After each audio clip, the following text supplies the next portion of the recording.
Deepwalkers retreated to the caves voluntarily. They were called to contain a power they did not understand.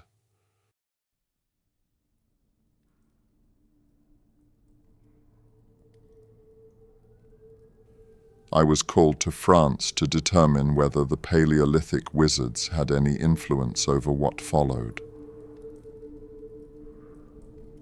Memory lingers in stone. Memory is not evidence. The caves at Chauvet present paintings that ask more questions than they answer. Humidity stable. Mineral density high. No habitation debris in the deepest chambers. No soot layering consistent with prolonged occupation. Conclusion: these spaces were not domestic. They were intentional. Then the paintings. Not crude, not primitive. Anatomically precise lions. Rhinoceros layered in motion. Perspective implied through contour. Under torchlight, they move. That detail is crucial. The walls do not merely display, they animate. Fire flicker in a confined chamber alters perception. It induces threshold states. Early Homo sapiens lacked vocabulary for altered consciousness. They did not lack the experience. The Deepwalkers represent the earliest known magical anomalies within anatomically modern humans. Homo sapiens walked this region 45 millennia ago. With them appears the first plausible evidence of uncontrolled magic. Scholars describe such figures as proto-shamans, living deities, gods with a lowercase g, a romantic misreading. Accidental magic in an untrained mind manifests violently. Stormfronts shift. Herds scatter or converge unnaturally. Water rises from improbable seams of stone, not through mastery, through instability. Such power would be coveted. To an archaeologist, that appears divine. To the individual, it is catastrophic. They were not revered. They were managed, provisioned, watched, kept separate, contained. It is not myth, as the texts prefer to imply. It is logistics. So here I stand, 500 meters beneath the surface before the panel of lions. And I see what no archaeologist will concede. They did not paint the beasts out of worship. They painted them out of envy. The lion answers only to hunger. The rhinoceros bows to no expectation. The predator is feared, yes, but never commanded. The Deepwalkers were commanded. No tribe asks a lion to hold back winter. No one demands that a rhinoceros call the rain. There is a particular cruelty in being valued exclusively for what one can provide. I am familiar with the arrangement. This is where resolve comes to calcify.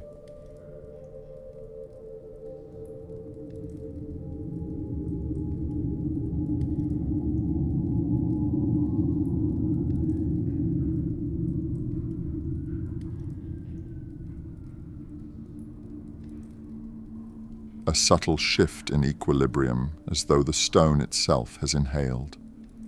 It is faint, ancient, diffuse. I might have missed it had I not been standing still. It does not vibrate air. It does not disturb dust. It registers only along the narrow margin where magic meets matter.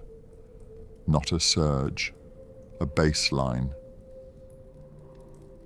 A low, persistent resonance threaded through mineral veins and subterranean water, not anchored to the paintings, not confined to the chamber. Directional. It does not draw me deeper. It inclines upward, toward light. If the caves were refuge from obligation, why would the stone urge ascent? Unless the descent was never meant to be permanent. Unless endurance required orientation. The pressure does not dissipate as I climb. It clarifies. Near the entrance, where daylight fractures the dark, the interference sharpens into vector. Not upward, northwest. Subtle, precise, an internal recalibration without consent. I have encountered similar distortions in ancient wards in foundations saturated with layered enchantment. This is older, broader, geographical. A current threaded through continental bedrock, a line. No, a network. Muggles call them ley lines, an imprecise term for recurring alignments of ancient structures across terrain. They dismiss it as coincidence. Coincidence does not exert vector. This does. Carnac lies along one such alignment. If the caves were containment, then Carnac is articulation. Wind replaces echo, granite replaces limestone. Where Chauvet enclosed, Carnac exposes. Thousands of menhirs extend in disciplined procession toward the horizon, not circular, not centralized, linear, repeated. The hum is present, but altered. In the cave it pressed inward, dense and confined. Here it thins, not weaker, distributed, as though whatever current threads beneath the earth has been drawn upward and combed into order. I step into alignment. The pressure rises. A single pace aside, and it diffuses.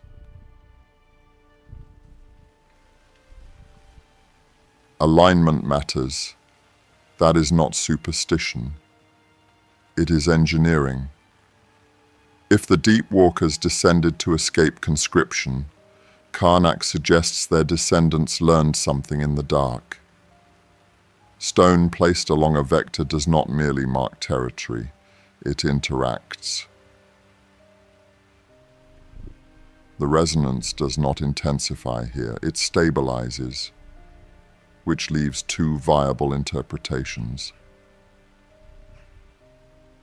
They erected these stones to amplify the current, to draw it closer to the surface, to harness what once overwhelmed them below.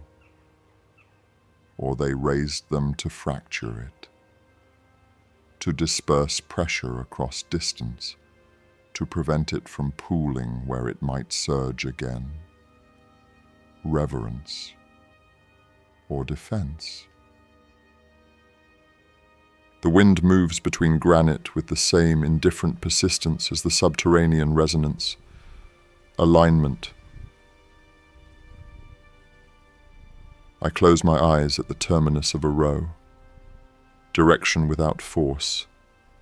Awareness without voice. Ancient.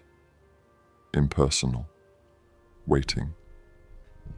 The caves contained it, the stones conversed with it. Whether that conversation was gratitude or resistance remains unrecorded. I open my eyes.